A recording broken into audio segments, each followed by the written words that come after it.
Hello lovely people, how are you all doing today? I hope you are well. I'm fine, just ploughing on and on and on. Now, today's video I'm going to talk a bit about seeds and the garden plan, which is something I would normally do right back at the beginning of January. I'm tardy this year, a number of reasons.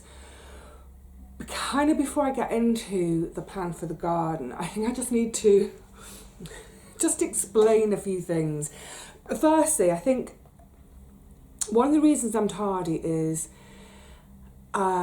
just the last few weeks, the garden has been massively on the back burner. It's been almost, I was going to say, it's right at the back of my mind. It's almost out of my mind. That's partly because of the foul weather we've had for the start of January. 2.5 weeks of just continual rain, horrid, and cold, and then a week or so of another quite hard frost, so really not much I can do in the garden when the ground's frozen. So the weather hasn't played ball. That's one thing. But of course I've got quite a lot of other stuff on my plate. I've been really distracted, my mind has been elsewhere. And it's part of that distraction, part of that mind elsewhere is, stuff that's going on in my personal life, amongst which this blimmin' house move. So I thought, I'm just going to kind of lay everything out on the table, as it were, today. It's stuff I've mentioned, and the garden, it's stuff I've mentioned in a couple of previous videos, but I guess, not everybody watches every video. I know there are some of you out there who watch every single video. Thank you so much. It's really appreciated. But other people don't. So I still keep getting messages, comments, whatever, 6-7 months on saying, I thought you were leaving the garden. Or, I thought you were moving. Yes, yes and yes. So here's the plan, as much as one can plan these things at all. The plan is that I move this year, and therefore at some point will be giving up the garden. If I was moving tomorrow, I wouldn't be planning this garden at all.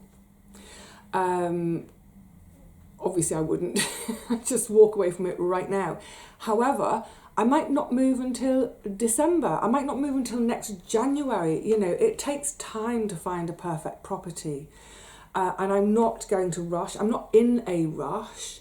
The whole reason I'm moving is just to get away from these blooming stairs. That's the only reason I'm moving. If my knees were okay, I would not be moving. So that's the only reason I'm moving, is the stairs. Therefore, there's no time constraint. It's not like I've got a mortgage that's coming to the end and has to be renewed or anything like that. I'm perfectly happy both in this actual flat and in this actual neighbourhood. So there's no rush for me to move. Therefore, I'm going to take the time to find the perfect property. Now, the other thing,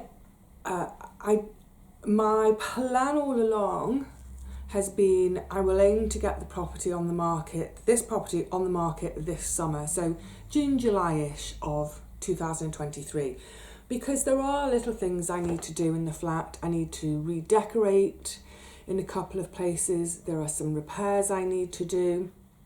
And you might think, well, you could get everything done in the space of a month. Just crack on and get it all done. Yeah, I could if I was giving the flat my full-time attention, but I'm not. I still, I'm producing YouTube videos. I've got a pile of sewing over there, out of sight over there. And actually there's some hanging behind me. I've got new shop stock that needs to be weighed, measured, photographed, put into the shop. I've got parcels from an order today, so wouldn't it be marvellous? Wouldn't it be great to take a whole month off life and everything and focus on tarting up the flat? But I can't do that because I still need to earn a little bit of money to pay my bills. So this might be a bit more long-winded than I wanted, but I just want everyone to be clear as I can be anyway, that yes, I am planning to move. I hope I can have the flat on the market by June or July. If, I'm not particularly looking, but if a perfect property came up today, then I might risk putting my flat on the market as it is, or at least I'd get it valued. I have a rough idea of the value. And if it looked like I could get the value out of it today and buy somewhere tomorrow, then who knows, maybe I would do it today and tomorrow. Except I still don't have my lease extension back. 18 months later, the land registry are still behind with their work because of being behind because of COVID. That's the thing about moving house, isn't it? It's never as easy as just deciding to move and moving. There are so many stages and, you know, bits of paper involved. And anyway, I won't go on too much about it because, frankly, it's doing my head in. And I don't want to do your head in. I have a plan as much as one can plan, and I'm getting on with it, and hopefully it should all, you know, pay off in the end. So now back to the garden, because that's something that people keep asking me about. But again, the house impacts on that, because I even if I stay in this area, if I get a ground floor flat in this area, I'm still eventually going to give up the allotment, because just the walk there and back, just doing the walk there hurts my knees so much that by the time I get there, I don't want to do any work for about half an hour, just let my knees recover. So even if I stay in the area, I'll still be giving up the plot. Even if the flat I buy only has a tiny little brick yard, I'll still be giving up the plot. I just can't manage it anymore. But if I move out of the area, that impacts again, because at what point in the year will it be? So like I said, if it was tomorrow, of course I wouldn't bother starting a garden. But my attitude is, well, let's start a garden because you never know. But also one of the big things, pardon me, and this is kind of what occurred to me. I think it was towards the end of August, maybe beginning of September. I was starting to sort of mentally take stock of all my gardening kit. So when I was down at the garden, I was thinking, I've got this, I've got that.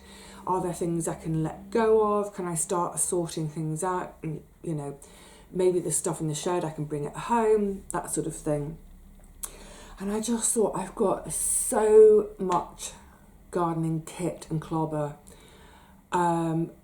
There's masses of it. It piles up. You know, I've been doing this game for years and years and years. And over the years, I get gifted bits and pieces by way of tools or nets and what have you. I've gathered tons of stuff along the way. If ever I see pots or trays or whatever being thrown out, I snaffle them up. So yeah, there's a huge amount of stuff in my shed and around the garden. And I suddenly thought, crikey, where am I going to put it all? And this comes back to that thing of, I thought you were giving up the garden. Yes, but not straight away. So my tenancy runs from April to March at the garden, to the end of March. So the end of this March coming, unless I renew my tenancy, I have to give up the plot at the end of March, which would mean at the end of March, packing up everything, wheelbarrow, you know, compost bins, bean poles. These are big, bulky and dirty items, grubby items. I'd have to pack them all up and either bring them home with me. Oh God, just the thought of carrying all of that stuff up these stairs. No. But I have no storage here. There would literally be, where we're sitting chatting right now, there would just be a mound of garden stuff. I wouldn't be able to get around it, you know. I mean, I'd just about be able to get around it. But it would be a filthy, horrible pile, a mess. Even boxed up, it would just be just a huge junk pile.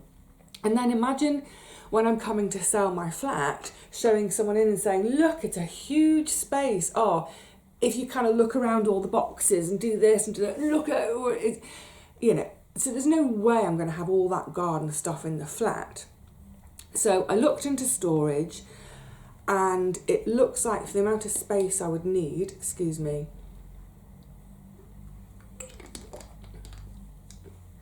it would probably be costing me £50 a month for storage. And I just had a brainwave one day, it clicked, and I thought, hang on a minute, 50 quid a month for all my garden stuff to be stored. The garden costs me £50 a year. So that was the point at which I decided, you know what, I will keep the garden.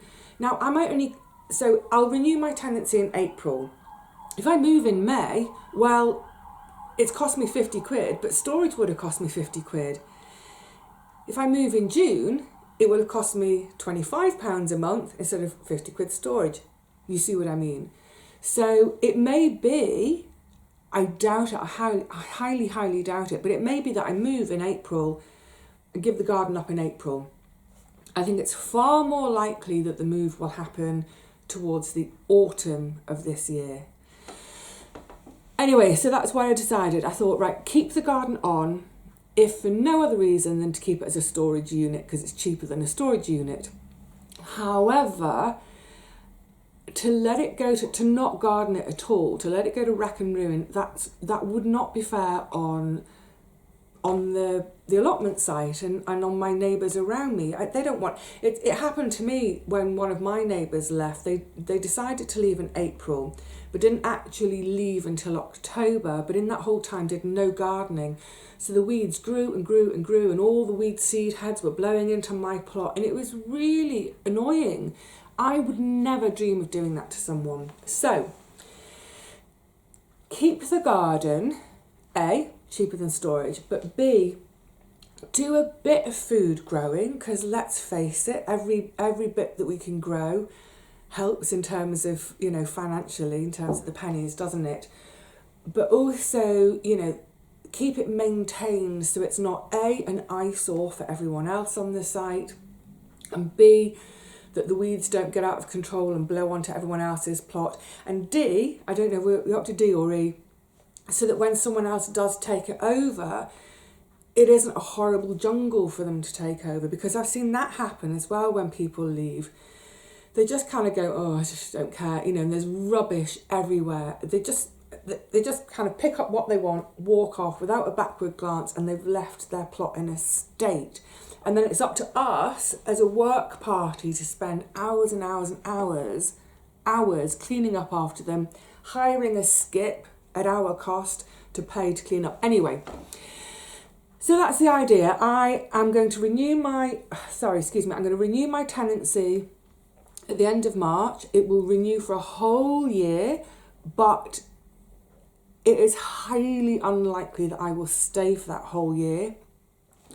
As and when, let's say I put an offer in to a property in July and it's accepted, in terms of completing, it's usually 2 to 3 months, so it might not be to the end of September, beginning of October, but around about that time of putting an offer in, say in July, I'd go back to the committee and I'd say, I think I'm going to be off by the end of October if you want to start looking at people on the waiting list, so that hopefully it's an immediate handover. So wherever the garden is at, they can take it over. Brilliant. Good. Is that clear? I hope that's clear now. It's as clear as these things can be. When people say to me, when are you moving? Where are you moving? I don't know. But the intention is there, and it is going to happen. I just don't know quite when. So, back to the garden. Let's tuck into the garden. Now, so I am going to keep the garden, and I'm going to do some food growing. However, 2 things. One, back to this thing about not having this huge pile of garden junk in the middle of my living room.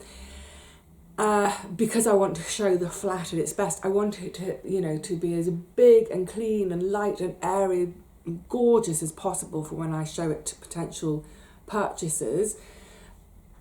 The other part of that is I'm not going to be doing any seed starting at home this year because they take over. And it's not just, it's the front window, the window seat, the floor in front, but also it's just things like I end up, in the kitchen, there's a sack of compost in the kitchen, there's newspaper, there's pots, there's clobber, there's gardening clobber everywhere. It's just messy. It's hard to keep the place clean. And again, when someone comes to view the property, I want them to be able to walk right up to the window and check out the view, because that's one of the selling points. They won't be able to do that if the floor is covered in pots and pots of seedlings. You all know what it's like who do starts of your own at home. You lose the dining table, you lose the kitchen table, you lose all the windowsills. I live in one room, so it's all happening in here. So no starts at home this year. Because of that, that reduces some of the plants I'm going to grow, some of the veggies I'm going to grow. So the whole thing with this garden is I want it to be as, I don't know if low maintenance is the right word. I want to make it as easy on myself as possible for a couple of reasons. One, I don't want to kill myself, my knees, because last year was just horrible in the end. Most days in the garden were just tough, and the days of like, oh, I love being in the garden, they were slightly out of balance last year. There were less of those, oh, I love this, and more of the, oh God, this is hard. I don't mean any of this as a pity party. I hope you know me well enough by now to know that's not the case with me. So anyway, I cannot have as tough a year physically this year as I had last year. But the big thing is the time. Because I just go so much slower these days, it takes me so much longer to do everything. Almost every day became a garden day. And then even days when it wasn't a garden day, it was the day after, I would be so gnawed up by pain that I was struggling to do anything at home. I absolutely cannot have that this year, because every day at home really needs to count this year, because it will be doing the repairs and the painting and all that kind of stuff. Plus, hopefully having time for sewing, and also there's a few more bits and pieces that I need to sort out and sell. It's not decluttering as such, it's stuff that I've already decluttered, but it's stuff I want to sell. There's a load of stuff I need to do at home before I move. Loads. Excuse me. Honestly, if I had a garage, by far the easiest thing and probably the smartest and best thing for me to do this year would be to just get everything out of the garden at the end of March and stick it in my garage and forget the garden and just don't even think about gardening for the whole of this year. But I don't have a garage. And I did think, is 50 quid storage a month worth it for freeing my time up? Let's see how this year goes. I might cave in and do that anyway. But yeah, so the whole thing with the garden this year is to try and minimise the amount of time I spend there, and therefore grow plants which are they're better at looking after themselves, grow things that I don't have to start at home. So start them, not necessarily direct sowing, but start them down at the garden, maybe in the cold frame, for example. So that's where I'm at. And the other thing to bear in mind as well in terms of the work and effort, so that I'm not going to do things like potatoes this year because I'm not going to do any digging. And potatoes are the one crop where I still do dig in order to get them in. No, I'm not going to put my body through that hell again this year, or the time it took, or like I was saying, the following day when I'm in so much pain I can't concentrate on other jobs. Putting in one bed of potatoes ends up taking sort of 2 or 3 days because of the repercussions afterwards. So No vegetables that will need the bed digging.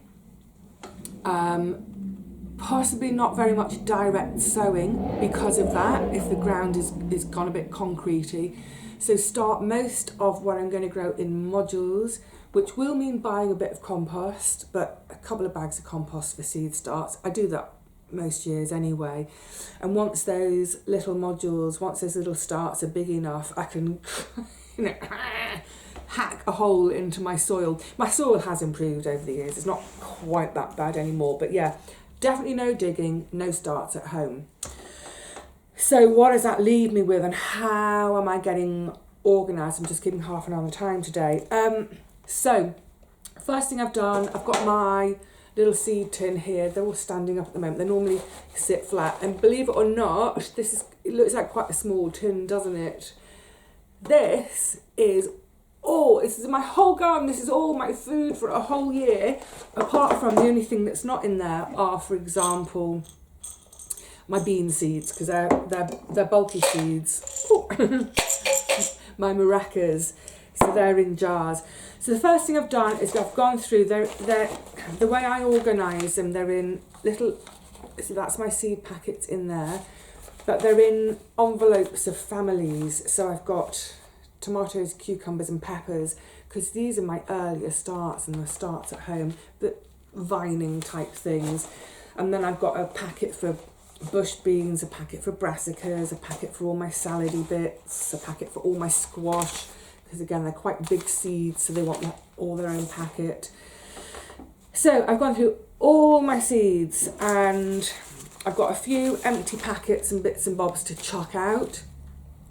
I do keep empty packets from year to year, because if I've sown everything, especially if it's a new to me variety, not necessarily a new vegetable, but a new variety, get them all sown, but I keep the packet, because then if they've done really well, I think, yeah, that's I'm going to have that one again. I'll buy it again next year. And it just helps me kind of, when I come to do my seed order each year, it's just like a little visual reminder, you need another packet of these.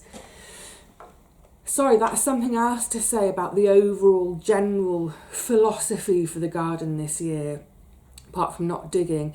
I really don't want to spend too much money or time or effort on any of it, because if I do walk away in, I don't know, as early as say July, before most of the plants have come to fruition, I'll be walking away empty-handed. If I leave the area, so that's the thing, you see, if I move to my new home in July and it's in this area, I'll keep the plot going through to the autumn so I can harvest, of course. Oh, it's my phone. But if I move out of the area in July, I'll be giving up the plot that day, which means all that work and effort and time, someone else will reap the rewards. Now, I don't mind the next plot holder getting my harvest. I don't mind that at all. I think it's quite sweet. Or I might say to my plot neighbours, help yourselves. But I don't therefore want to invest too much by way of either time, effort or money. So we're back to the seed packets. I had a feeling, because there's kind of so much going on, and there's so much going on in my mind. Honestly, it's really hard to stay focused at the moment. It's really hard to be motivated when everything's so up in the air. I apologise for that. But it's coming back to the seed packets and buying. So what I've done is I've chucked out empty packets. I've checked for use by dates. That's not actually an issue for me, because generally I'm saving my own seed each year, and the seed that I can't save because I can't leave the plant in the ground long enough to come to fruition the following year for seeding, generally I need to buy a new packet anyway. So the use by dates generally for me aren't an issue. I don't have seeds in there that's like, sow by, I don't know, October 2010. I'm not a seed hoarder. I use what I've got. But there were a couple of packets that said sow by October 2022. I'm not going to chuck them. I might as well give them a go. I always think that with seeds, give them a go. You might be, instead of getting, say, 80% germination, you might end up with 50% germination. But 50% is better than 0%, isn't it? So, chuck out empty packets. Check your use by or sow by dates. If you've got some really old sow by dates, bring them to the front of your box, however you're organising it. Sow those oldest ones first, get them sown. And you can even do a little viability test. You could sow them on wet paper towel at home, or wet tea towel, or wet serviette, whatever it is, just to see if they will germinate before you go to the trouble of sowing them, or maybe have a backup plan. So I'm going to refer to my notes. So check the dates, empty packets, chuck, The lovely thing about going through all the seeds like this as well is it's kind of like, it's like a diary of friendship too, because I've got so many seeds in here that are from friends, other folk, swap seeds from plot neighbours, swap seeds from friends in other parts of the country. So as I've gone through, it's that really nice thing. Don't do it in a hurry. It's a nice thing to sort of sit with a packet in my hand and think about that friend, sort of close my eyes for a moment even and picture their garden. So all the seeds are sorted. Normally at that stage, I draw up my plan for the garden. And when I say plan, it's not going to be very clear. It doesn't matter. Don't worry about getting a close-up and clarity. But I have it in here. These are what order have I drawn them in? Beds number 1, 2, 3 and 4. Let's get that out of the way. So this was my plan for 2022. And some things, there are brackets, that's where there's a crop already in the ground and I'm writing in the follow-on crop, or the follow-on crop to come after it, whatever it is. It's a really easy system for me because I've got these 4 large beds. They're subdivided into the 5 smaller beds. Also, people always ask me about the size of my beds. Those individual beds, there are 5 within the big one.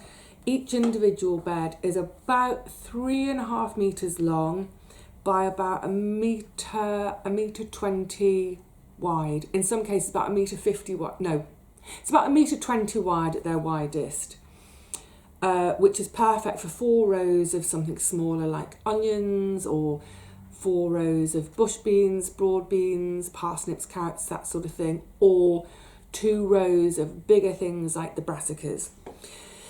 4 beds, dead easy every year. I do a rotation where everything just hops over one bed. I almost don't have to plan it. It's so, because I've been doing it for so long. And over the years, with a bit of trial and experimentation of, what crop can I follow it with? What crop can I precede it with?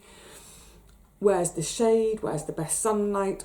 I've gotten to this stage of the perfect, pardon me, I just really, really quickly had a bowl of soup before I started filming. I do apologise, I think I ate it too quickly. So it's really, really easy to follow. However, this year, like I said, I'm going to simplify. I'm going to grow less varieties, partly because I'm not starting at home. And the big thing, back to that money thing, is I knew I was going to get lost with my trains of thought. Money, seeds, time, effort, not too much spent on the garden. I'm going to try to work with just the seeds I've got. There are a couple, where have I written? I think it's dropped in there. There were a couple of things I'm going to order. I think 1 more packet of a small squash, some courgettes and some beetroot. But otherwise, I'm going to try and just stick with the seeds I've got. No more expense. In terms of, this is another time of year where when you've done your seed sort out, when you've committed your plan to paper, which of course will change, they always do, don't they? And you do your seed order list, what you'd like to order, double check before you put your order in, because I know that we're all at that stage now and we're right on the cusp of ordering our seeds, if you haven't already done so. do your list of you've done your plan, do your wish list of every single seed you want, double check with what you've got already. Maybe call up a mate and say, I've got 2 packets of carrots, I'm not going to need that. Have you got anything spare? Can we do a swapsy? Have a little swapsy meet with your friends. If you're on an allotment, pardon me, maybe organise one Saturday to have a seed swap, whatever it is, before you actually place your order with the seed company and spend your money. So my order is going to be tiny, tiny, tiny this year. It's mostly what I've got in stock. I've drawn up my plan. What we'll do is, in a couple of days, I'm going to go to the garden and I'm going to show you, it's a sad looking garden, I'm going to show you where we're at the moment, how it's looking at this. We'll do a tour of the garden, but I'll also I'll explain this year's plan when we're in the garden, because it will be easier to follow, but it's much, much, much simplified. So I'm going to have loads more calendula. It's a great crop for me. I'm going to have a load of squash. Again, thinking in terms of minimising my effort. Once they're creeping all over the place, they help to suppress weeds. I mean, they really don't need very much care at all. They need watering, of course, but they don't need a lot of tying in and all that faff. I won't be growing any peppers, I won't be growing any celery, any of those things which I would normally be starting in about 2 weeks. I can't believe it's February already. It's getting warmer though, that's good. None of those. Normally, of course, I would be starting my tomatoes end of March. I'm going to try some by starting them in the cold frame. I don't know if it'll be warm enough, but I find it hard to imagine a garden without any tomatoes at all. So yeah, I might start some in the cold frame, or I might ask one of my friends if I can start a few in their greenhouse, either down there or greenhouse in their back garden just down the road. Their greenhouses are a bit better than my cold frame. So yes, loads more calendula, loads of squash, all over the place, weed suppressing, no training, no tying in, no structures to build for them, keeping it dead simple. And again, starting them in pots so there's no digging. In terms of bed prep, I'll give everything a bit of chicken manure pellets just before I plant, but otherwise all I'm going to be doing is digging a hole that big, well, a bit bigger, a bit deeper to sink the plant into, rather than digging the whole bed. Of course, last year I put all that masses and masses and masses of horse manure down, which there will be some viability to that still this year. So, hopefully in terms of accessing the beds, that will be easier this year. And then otherwise, I am going to do the one bit of structure stuff and planting. I'm going to do beans, because that's such an important part of my diet. But the other thing with this that I was thinking is, if I move and I'm in the area and I don't have a kitchen set up when I first move, and I don't have fridge and freezer and all that kind of setup, well, at least say with something like squash, I can store them without electricity. With the beans, I could store them all dried for once, if needs be. So you see, this is why my head is exploding. I'm trying to think of every possible permutation, every possible outcome throughout this year to try to make the most of it. And, it's not going to be foolproof. It's not going to be perfect. It's not everything that I hope for is going to pan out or plan out the way I want it to, just because I just don't know what's going to happen. But I'll try my best. So, get your seed sorted, get your seed order done, but think about things at this stage as well, like do a bit of a stock take. When I go to the garden, when I take you all to the garden as well, I know that there's some clearing out I want to do in the shed, but it's one of those things. Get down to your shed at this time of year, I know. Wrap up warm if it's still chilly, but hopefully if the sun's out, just, shut the door. What's that noise? Shut the door against any cold breeze. have a bit of a sort out, get the rubbish out, get the club. You might have to empty the whole shed, as I do from time to time when I'm having a bit of a shed sort. Empty the whole shed. But whilst you're at it, do a bit of a stock take of things like your gravel trays, which are your seed trays without holes, so that, you know, when you water, the water doesn't run out. Gravel trays. Do a stock take of your seed trays, that's the ones with the holes. Do a little check of how many pots, modules, all those things you've got. See if you've got enough. Perhaps you need a few extra of a few bits and pieces. You can either start to keep a lookout in skips right now, or you might have to, you know, go and buy a few new, whatever. But also things like how much compost are you going to need, and start to keep an eye out. If you've got a big garden centre, keep an eye out for offers. So if you think, oh, I'm going to need 5 bags of compost, and maybe they've got a 3 for 2 offer on, so you end up with 6 bags, but it's for the price of 4. You see what I'm thinking? This is when we're going to get the whole year underway. So once the plan is sorted, yes, we've covered that. Yes, the bits and pieces we might need. And then the final thing that I will be doing, I haven't done it yet today, just because it's all going to be so different for me this year, not starting things at home. Once I've done my plan, my seed sort, my seed order, all those kind of things, the next thing I do is I sit down and I write a really simple sewing schedule for myself. It doesn't even go in here. I've literally, it will say a sewing schedule that'll be like February 1, 2, 3, 4, March 1, 2, 3, 4. That's to represent the weeks. So I just go through my seed packets if you're not familiar with sewing times and dates for that particular seed.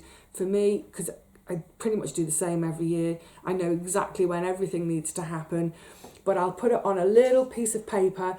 It goes on my pin board, my at a glance pin board, I love my pin board, keeps me on track. So at a glance I know, right, next week I'm going to be sowing my peppers and celery. Right, have I got compost? Have I got the pots? You see, that's the other thing about not starting anything at home this year. I'd have to start thinking about going to the shed, getting a load of pots, bringing them home to start sowing, and all that back and forth, and then all the plants. In May, I'm not exaggerating to tell you this, in May I then start to take all the plants I brought on at home to the garden, and it takes me pretty much a trip, I would say, not quite every day, but 5 days a week. I do a trip to the garden with 2 big bags full. You've seen them with my seed trays in those big bags. 2 bags down to the garden every single day throughout the whole of May to get all of my stuff to the garden, and just that alone kills me knees. So yay! No carrying seeds to the garden this year. It's going to revolutionise my life. So write yourself a little schedule, a sewing schedule. Put it on your pin board at a glance. Don't put it in your shed because you don't live in your shed. Put it at home so that, have 2. Maybe copy it and have 1 in the shed. But keep a copy at home because, you know, when it's a Thursday evening, if you work Monday to Friday, and at this time of year there's no light to go to the plot after work, but say it's a Thursday evening, you've finished your supper, you've washed up, you're about to put your feet up, you can look on your board and think, it's coming up time for starting, say, the peppers. Right, so when I'm at the plot this weekend on Saturday, I'll remember to grab a load of pots to bring them home to start my peppers at home. Dead easy.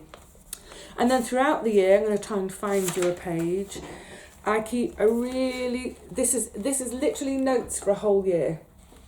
There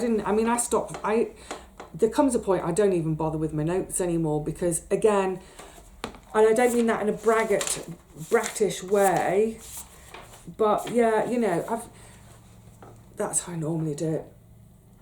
Over the years, you just get so accustomed to, how long things should take to do. It's only for those years where something's a new seed and it's a slow germinator and you think, and then you look back and think, no, tomatoes always take 3 weeks, whatever it is.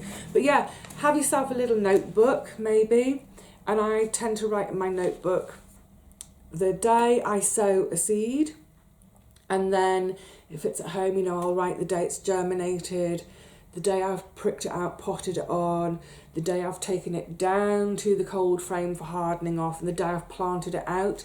And it just means that year on year I can think, oh, maybe I took it to the garden too soon for hardening off because it was a bit too cold, and that's why they looked a bit miserable.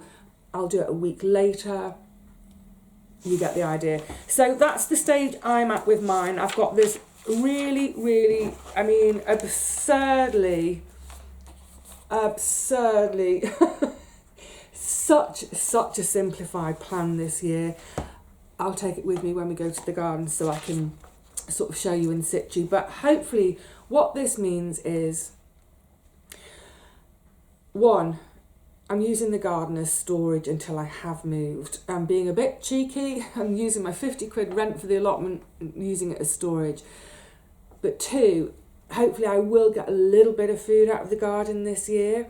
Three, I'll get a little bit of pleasure out of the garden, and until the day I go, especially if I'm leaving the area, I can still get down to the garden and hang out with all my lovely mates down there. Four, I'm going to keep on top of the garden just enough so that when I hand it over, it's in a good state for whoever takes it from me. And five, if it means that I go completely out of London before the harvest is in, then I'm going to get emotional now, then all my lovely friends at the garden, they can run riot in my allotment and take all my veggies, and they can raise a squash to me and say, cheers Vivi, thanks for leaving the squash for us. So I think, right, firstly that's enough talking, but I think in a year that is all over the place and there's other stuff going on, I think that's the best I can do in terms of a plan that is workable, that's flexible, and that, you know, there won't be too much heartbreak if I do have to go in the middle of July. I won't think, oh my goodness, all the work and the effort and, you know, in the past years, all that digging and I've done this and I've done that and I'm not going to get the benefits of it. You know, hopefully I've got it right. We'll see. And you know what? Maybe if some of you are planning to move next year, as in 2024, or even the year after, you can see how I manage it this year, and it might help guide you in how you want to manage it when you come to do it. I think that's especially true if we're talking people who are moving house and they've got an allotment which is separate, because it's that separation makes the juggling a little bit harder, doesn't it? But yeah, if it's a total fail, you can learn from me and not repeat when you come to do it. But hopefully, you know what, hopefully it'll work out in a way that keeps everybody happy. The committee, the incoming plot holder, me as someone who can't bear to give up my plot. Yeah, however it pans out, hopefully it just works out in a way that's okay for everyone. Right. What's next on the list? I know there's something else to do. I think I need to do my seed list. No, I don't. What I need to do now, the next thing, you know what we'll do? We'll get down to the garden in the next couple of days and we'll see if this translates to the garden. So until then, please look after yourselves, stay well. Try. If you're feeling a bit wintry about the garden, try to just start now to get back there a little bit, get that motivation going. You know, getting underway with the seeds is a great start, a great motivator. But I think, you know, if you've really, really been avoiding the garden all through the winter, you've not been there at all, naughty. I mean, I have been there just for harvesting. But maybe what you could do is next weekend, say to yourself, right, I'm going to get down there on Saturday or Sunday, whenever it is. All I'm going to do is start to have a bit of a sort out of this shed. You know, just one job, get going and start getting back into that habit of being a gardener again, because that's what it is, isn't it? Over the winter, we've stopped being gardeners and we need to get back into that habit. I'm looking forward to it. All right, gorgeosities, I will see you soon. But for now, cheerio.